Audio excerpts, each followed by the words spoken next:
All right, there we are. Hello, my name is Colin. Welcome to episode one of Roll by Roll's Tavern Talk, a show where we discuss some aspects of how to run a great D&D campaign based on our personal experiences with our current adventures in Emathan homebrew campaign. So, joining me tonight is the rest of the Roll by Roll crew. So we've got Barry, who plays Nightingale and Landis in our adventures in Emathan. And we have Egan, who plays Douglin and Lafferty. Welcome, gentlemen. How's it going? Thanks for having me. Glad I could get in the door. Doorman gave me some trouble. It's been standing room only here in the tavern tonight. Yeah. All right, so we'll get right into our topic in the interest of seeing if we can't keep this to 30 minutes, because we've been known to talk a little bit at this bunch. Yeah. So, during our last Adventures in Emathan session, Egan and I came upon an in-game role play at a magic shop where Egan's character Lafferty was looking for information to help with his research into new possible inventions he might create. Sounds like that's a long list that Lafferty might create. So I thought Egan was going to ask for something specific, and Egan thought I was going to feed you something. So made for kind of an awkward few minutes of role play as each of us waited for the other one to kind of lead us to where we were going there. So that got us thinking about group communication outside of the sessions and how that plays into how the session plays out. Now, I think our group normally does a pretty good job of communicating between sessions, and we'll talk about some of the ways we do that. I think in that particular situation was mostly due because we're just returning to the campaign after a 10-week break, so we haven't had a lot of our normal chat that we do. So we are rusty. Just a wee rusty on all aspects of the game, not just role play. So, go ahead. Go ahead. No, I was just going to say a little more than rust for me. I think if I had been playing for 10 straight weeks, this is where again communication I think off session would be key, because I sort of came from a school of the DM is going to tell you what you find, not ask for it. Now, I think it's great because I think it makes for a much more enjoyable partnership in the creation of your characters. So it was a great lesson for me because, again, I've always played where I'll search and the DM has what treasures available in essence. So, but this is a different character as well. I think you can also put it to the fact that I am playing an artificer for the first time, which is bread and butter is creation. And so it's not your normal, I find a sword and it's +1 or not. He's trying to create things. So working together with the DM, I think, is a better way to go than just waiting for it. Yeah, absolutely. So, so the first thing I wanted us to kind of chat a little about is in terms of things that a group can do to help with their communication. The first one is having a clear go-to communication channel. So, you can use phone, you can use text, you can use email, you can use social media, forums, or whatever. But if you use those, it tends to give you sort of a very scattered one-on-one kind of communication. And that's, different people in the group are only getting different parts of what's going on. Barry, what are your thoughts on this? Well, I think you touched on a few things there. In today's world, there's many different ways you guys can communicate, and as a group to a DM, you can communicate through email. It's all personal preference there. But one of the things that you just mentioned on is some of those means of communication are private and some are public. Now, I think when you're playing with your group, some of the information you're going to want to be sharing with your DM should be private, because maybe you've got a character arc or something that you want to kind of surprise the other members of your group with. And excuse me, I know that on a lot of the channels that I watch, you can see character development happen, and it's a surprise to the group, but it's not a surprise to the DM. So clearly there's been a private line of communication. And on other elements of your character development, that a public form would be, you know, a good use is when you want to describe the way your character is or mannerisms that you quite can't role play yourself. That open line of channel would be great, because then all the members of your group kind of know what you're going for. So I think there's definitely a use for a private channel with your DM for those kind of things you want to surprise with your role-playing group and keep just between you guys, because you're working out the bugs before you show it off to anybody. But I also think there's a very important part of that process where the collaborative effort is important, that everybody knows, so that, you know, like as an example, I am still struggling with voices for one of my characters, and it's an open discussion in all of our chats that I'm still trying to figure out what this guy sounds like, and everybody knows that, so they're not going to be like, why is his voice changing down the road? You're like, it's because I haven't found it yet, you know.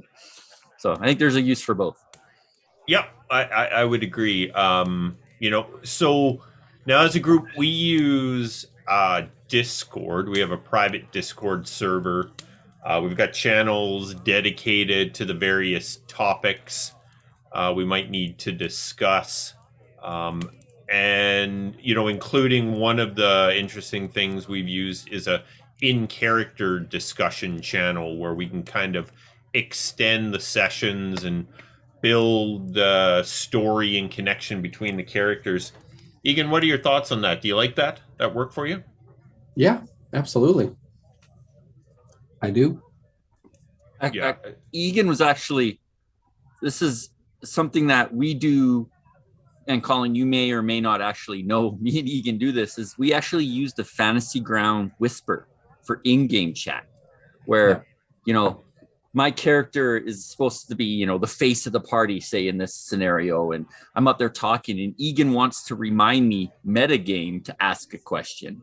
So not to interrupt the role play, he started to whisper to me to be like, oh, ask this, and or ask this, or don't forget about this. And, you know, that way we're using the information of the group in a private way to make that role play seamless. And yeah, Egan, I got to give you credit for that, because when you first did it, I was like, oh, that's a brilliant idea, man. Well, I didn't know that the DM didn't get it, by the way, which it wasn't intended to be secret that way. It's just, as you said, it was more to not interrupt the role play. Because actually, I think when we first used it, we had more in the group. So someone else was RPing and then was like, hey, don't forget about this, or hey, watch that guy over there. I mean, you could sort of, if you want to equate it to in-game, like adventurers know each other, you know, an eyebrow raise or a nod or a thieves can't type of language, to where it's not verbal per se, but you can still kind of get across like, hey, this guy doesn't look good. So, you know, there could be sort of an RP version of the whisper that we put on there. Yeah, in the Fantasy Ground settings, as the DM, you can choose to see whispers or not see whispers. I have it turned off. If you guys want to whisper something back and forth to yourselves, that, to me, that's fine. It's like you said, Egan. That's, you know, that's a certain look. That's you know, body language, things that maybe don't translate in a, you know, in a virtual world that we play in. And I think that's completely above board. You may even have telepathy or a power that lets you speak, you know, mind to mind. So yeah, but again, but that is a decent segue too about, you know, keeping things from the DM, because I think the great DMs are they're part of the team. they're not an adversary. Yes, they play adversaries, but they're part of the team. So keeping them in the loop, like, Barry and I could talk, hey, Lafferty and Landis, which they're both, magic. Well, one's an artificer, the other's a wizard. They're trying to work on things together to create things. Well, Colin should be a part of that. Colin should, maybe Barry and I do the legwork and present it and say, hey, what do you think about this and all that. So I think that's also an important factor is your DM is not against you. They're part of this story writing. So keep them in the communication because they also have awesome ideas, which Colin has given me countless times. So yeah, well, I mean, I always, guys, I regularly use the thing that as the DM, I'm the party's biggest fan, right? I want to see you guys succeed, but I got to throw things at you to succeed on, right? And the dice decide how some of those go. So, yes. So yeah, like I said, we use Discord. I personally, I love Discord. I know there's lots of options out there. I love the fact that it's on my phone. So anytime any cockamamie idea pops into my head, like we can literally pull everybody together, within a few minutes, and we bounce a bunch of stuff off of each other, and then we're off doing whatever it is we do in our normal lives again. That's one of the things I really love, because when it just pops in your head, you can throw it out to everybody, and then when everybody has an opportunity to chime in on it, and some days it's an all day conversation, but we're still talking D&D at work, so that's a good time. That we haven't even talked about the actual in-game communication, not during sessions. Yep. That's another thing. We have a channel dedicated to strictly role play. We get together once a week, hopefully more consistently, but once a week. And, there's a lot that can happen, campfire talk or travel talk, where characters can use the Discord or whatever means to further develop the story, further develop the character, further develop interactions with each other. That has been fantastic. We just started doing that, I think, right? A couple of years ago with Storm King's Thunder. With Storm King's Thunder, yeah. I loved it. I absolutely loved it. Yeah, it definitely added to the game. Now, I just want to say one thing to the audience out there listening. We're not paid to use Discord. We're not paid to use Fantasy Grounds. It's the stuff that seems to work for us. It's the products that we gravitated to and started with. So it's just the stuff that we use. We're not paid by them in any way, shape, or form yet. That being said, should anybody from Discord or Fantasy Grounds like to sponsor us, we're all about that. The tavern could use a few kegs, if you know what we mean. Yes, yeah, indeed. Now, the next point here, we'll make this a fairly quick discussion, but one of my personal thoughts are, anytime we've had longer discussions, so this really commonly comes up with new players when we're building backstories and going back and forth on them. I always prefer to take those conversations into email, because it gives me a nice document that I can copy and paste into my notes with all of the backstory ideas that we've kind of put together back and forth with each other. But Discord is great. I think that's another useful tool we use is a shared Google Doc for backstories and stuff. That way the DM can kind of come in, edit that right live with you, and you guys can work on that backstory together all in the same document. So that's another really useful tool that is free to everybody.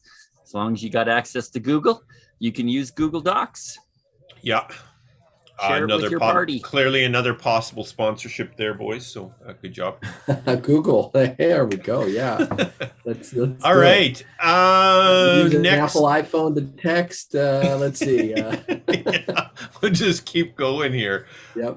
Next point. So making sure you set some clear expectations for group communication during your campaign session 0. I'm a big fan of session 0, really setting the groundwork for a successful campaign. Now, we rolled right out of Storm King's Thunder. We had a very short session 0 for Adventures in Emathan, mostly because we're a group that's been playing together. We're constantly, we've been constantly talking about Adventures in Emathan, which was kind of an ongoing session 0. But for a group that might just be pulling things together, in terms of your session 0, you just want to set out some guidelines like how you're going to communicate. So, what method you're going to use, what is it you want to communicate within that method, and when you're going to communicate. And so, guys, if you were running a session 0, maybe Barry, will start with you. Around communication, what is based on our experience, what's some of the things that you'd want to lay out to the group, that Well, expectations for that communication? expectations for communications, and I think Egan, you touched on it as the prime thing. Understand that when you're part of a D&D group and you're all sitting down getting ready to start a campaign or run a few one-shots, this is a cooperative storytelling experience. So your dungeon master, and Egan, you had stated this, like I was saying before, isn't against you.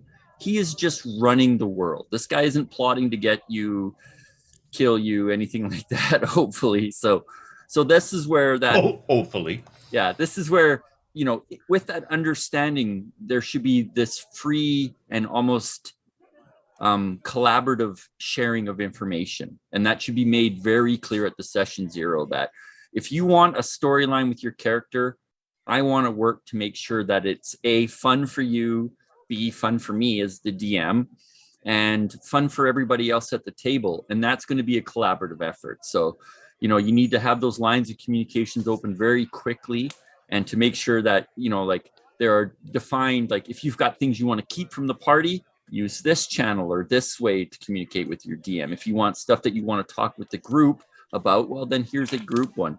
And now it sounds like a lot of work to have all these different channels, but when it's laid out in a simple format, like we use at Discord, it's a simple click of a mouse or tap of channel, and you're talking to that specific group no matter where they are, and that's really convenient. But like for me, the biggest thing to stress is whatever story you want to do, don't be afraid to discuss it with your DM. It's not going to happen unless he knows what you want to have happen. So clarity of your mission, knowing where you want to take your character, what arcs you want to have them on, and having a basic understanding of that kind of stuff will just make that communication flow a little more freely. Egan, your thoughts? Yeah, I think another thing with session 0, and maybe even before, would be the expectations of the play style. There's a lot of different play styles out there. We happen to embrace the role play side, the immersion, the character development, and I know a lot do, but some, it's all about battle, and that's great. I think having those, that expectation established of, how the game is going to be, whether it's 50-50 role play to battle, 70-30 battle to role play or whatnot. I think if you know that in a session 0, it's going to make everything smoother. It's also the types of characters. We mentioned things like min-max players, people that are just murder hobos. Do you allow those in your game? Do you want them in your game as a player, as a DM? And if you don't, you should, set that table and make sure, because, we've all experienced it. We thought, someone wanted to, lean into the role play side and they really weren't comfortable with it. And the last thing is going to a game and not having fun, because at the end of the day, that's why we're doing this.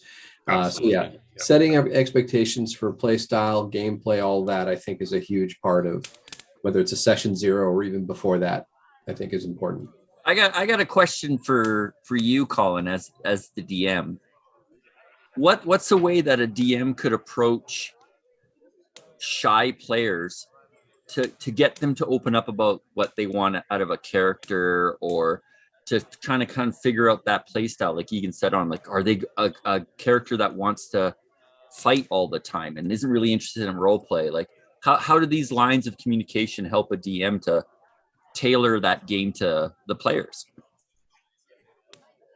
I've been shy players. Yeah, you two are pretty shy. We've had some really shy players, but if I did come up against that, I mean, I think initially I'd want to have some one-on-one discussions with them, 'cause especially if they're a shy person, they may just be afraid to speak out in the group, right? And I'd want to understand what the players' goals are. So what did you come here to do? Right? Because I mean, some people love just having a character at the table to be a part of it, but they don't want to be up front and center, right? So understand what the player wants to get out of the game. And then once you've established that, do they want to be big and bold? Do they want to be sort of middle of the pack? Are they comfortable just to answer when spoken to? Because then that helps me interact with them through NPCs, right? Do I Yeah. want to talk to them directly and that puts them, in a weird spot? Or do they, or do they want to be right up front? And then what are your character's goals? What are the things you want to do with your character? Because that's something that I can do leading them into the situations where they can get that, Barry. And I think that's a pretty good segue into, and we've touched on this, guys, a little bit already, but during your campaign, you have to regularly talk to your DM about your character's goals and your party's goals, right? Yeah. Because it's really those can be two very nicely meshed things, or they can be very opposed things. And as a DM, if I don't understand the party goals as discussed by the party and the character goals and how I can put that whole tangled mess together into a fun session every night, it's just not going to happen, it because there's preparation that's needed to be ready to do that, right? And so you got to talk to your DM about what are the short-term goals you have. It may just be next session I want to go to a magic shop and look for books with information that could help my characters build some of the many inventions I have in mind. Or it could be longer term goals where you want to build some magic golem that Lafferty can pilot, in the big bad battle at the end, right? And because I know we as a group, you guys do a pretty decent job at that.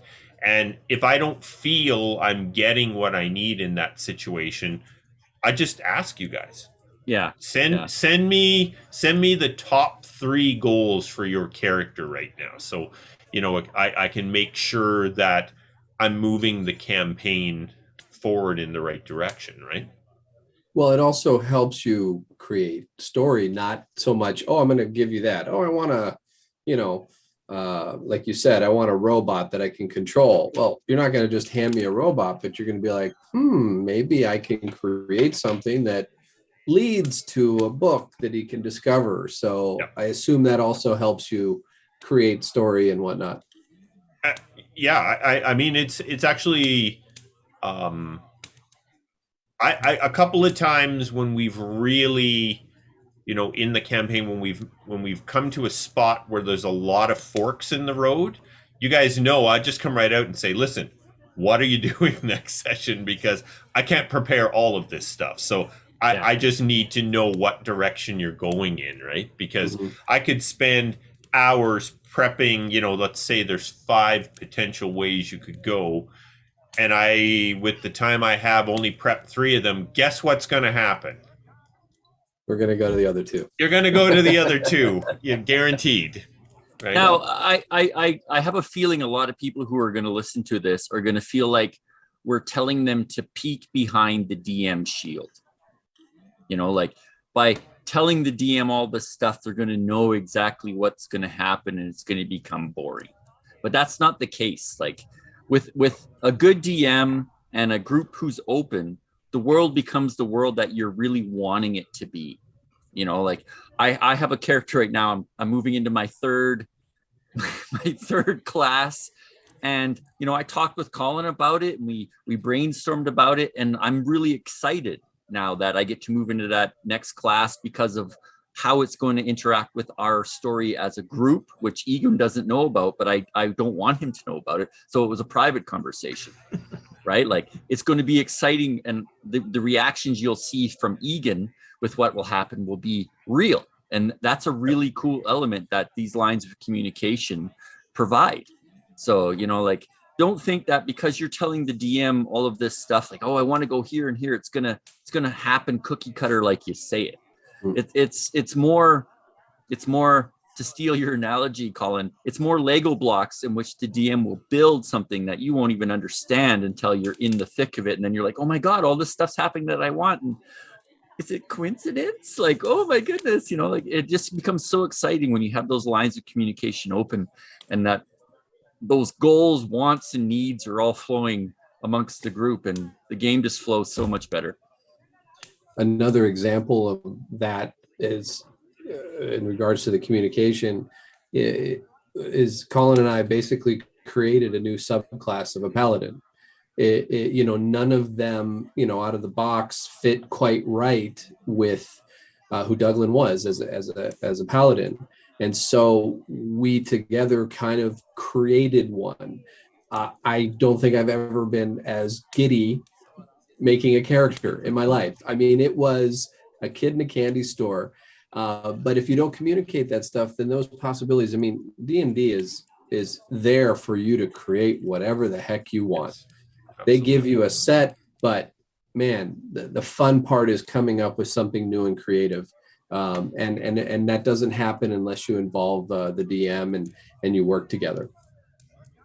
Yeah, and I really agree, Barry, with what you were talking about there about peeking behind the curtain. People think you're not allowed to peek behind the curtain, right? But I really disagree. I think this gets back to that good communication outside of the sessions where everybody understands what are we doing as a group, what are my goals for my characters individually. When you come into the world, all those individual pieces are just going to come all mashing in together, and you're never 100% sure how any of it is going to work out. Like even sometimes when we have sort of discussed scenarios at a high level and we roll into them and it's like, yeah, that didn't go anything how I thought it was going to. That was awesome. Yeah. Because there's just spontaneity when you're role playing where sometimes, and I'm sure you guys, when you're really getting into the role playing and something just pops in your head and you're like, oh, I'm going down this road. I don't know where that came from, but that's a great idea. And it just starts to become something you never thought it would be, right? I mean, and it doesn't matter that you had the framework of what was going on. You don't know how that's going to play out when you have everybody at the table role playing in the moment. And it just makes sure that everybody understands at a high level what to expect. Yeah. But the minutia that's up for grabs every time we get together, right? Yeah, exactly. The player hands the DM a skeleton of what they want to have happen. The DM fleshes it out, and someone in the party lops an arm off, right? Like it's Yeah, exactly. it's what happens, man. It's that uncontrollable And then element. harvests all its organs to And then create a harvests magic it. item. Damn necromancers. Yeah, or the horse gets its head bitten man. off by, Oh. the dice. The dice make a lot of decisions for you that you They just sure like, do. whoa, okay, that isn't how that was supposed to go. But Yep. There's one element of communication that I think we never really brought up yet, is communication amongst players. Now, we're not talking character communication, and this is kind of remotely related. This is a good one. But player communication and how the game is going. So we've been playing now for almost 3.5 years. Our group has grown as large as, I think, what was it, 5 players at one point? Yeah. 5. Right. And now it's down to 3. So many people may ask what happened to players, right? So we've had drama in our group, we've had arguments, but we always try to deal with it in a very upfront, open manner. The moment there's an issue, we try to either talk with the person in private, talk as a group, or talk, just talk it out, right? So that's a very important line of communication that should be really stressed at that session 0 that we talked about.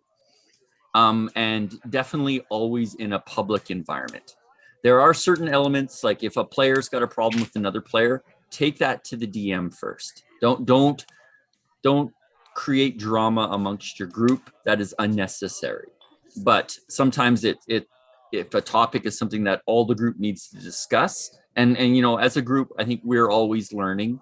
We've had great experiences with communication, and we've had some really bad experiences with how open and in communicative, for lack of a better word, and that's not even a real word, I don't know, but you know what I'm saying. Like you gotta be really open to talk about the issues. Like if a player is doing something you don't like at the table, talk about it outside of the game. Don't bring it up mid-session, because that's just pulls immersion out of everybody and can really bog down a game.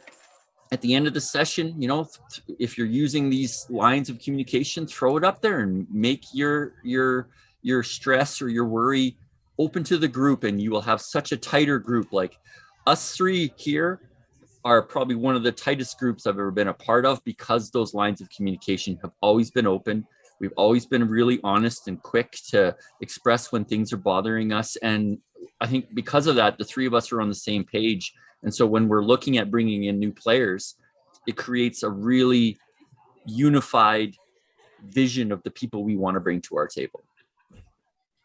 Yeah. I like that one for sure. And I think that's important in session 0 to set that expectation, and because definitely, Egan, you've mentioned this many times, and I think you and I were recently joking about it. Our 4-hour sessions on Saturday are 4 hours of therapy, right? Like they're an opportunity for us to have some fun and immerse in a magical fantasy world and forget all the BS in our lives. And so, you've got 6 days before that to get all of that stuff sorted out and out of the way, so you can come into that 4 hours and just really get the most out of your therapy session. Yeah. Well, also to expand on player communication, this could even be in game, separating the player from the person when there's interactions. Any adventure group is going to disagree, is going to get upset about something that somebody did. Keep it in character if that's the way it's intended. You've got a rogue that wants to steal everything and a paladin that wants to maintain a little righteousness. There's going to be in-game conflict, and that's okay, right? Yep. It's okay to play your character, obviously having established whether you're going to allow evil characters or not, whether you're going to allow player versus player, whatever. But let's just say you don't, and, we're all supposed to be on the same side. There's still going to be conflict, right? And that's part of it.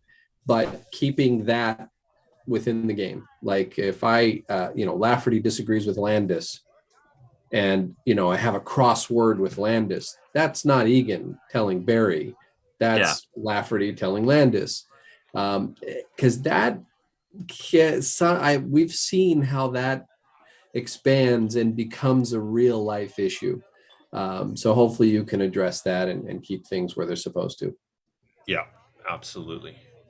Well, I think we should wrap it up here, guys. So clearly, I mean, good group communication is going to lead to a good session, right? We've talked about Dungeons and Dragons is really about group storytelling. So it's important that everybody understands what the party's goals are, what the characters' goals are, so you can make sure that when you come into your session, you're trying to tell the same story, right? Or obviously you're not going to have a great night.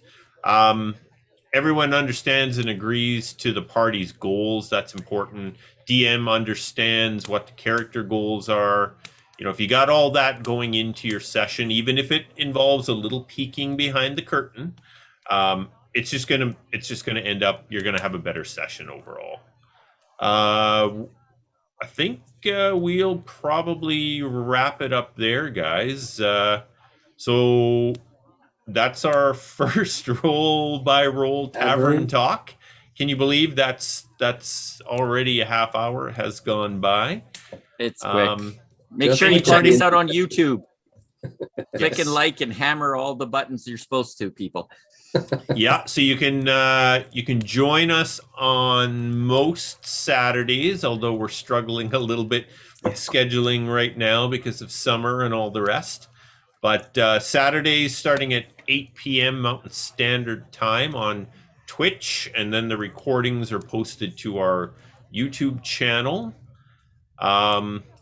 Hopefully anyone watching the video has learned a little bit about how good communication can help create good sessions. Hopefully you can join us next time. Our tavern talks, I think we've agreed, are going to occur the Thursday after each of our adventure in Emathan sessions. So we'll try and get our act together on the Thursdays. And that's it. So I guess since it's tavern talks, we should end with a cheers. So I've drank all mine. I haven't seen a waitress the entire time. Well, cheers, gentlemen. Thank you for a successful first session, and I will sign us out with that. So thanks, guys. Next time. All right.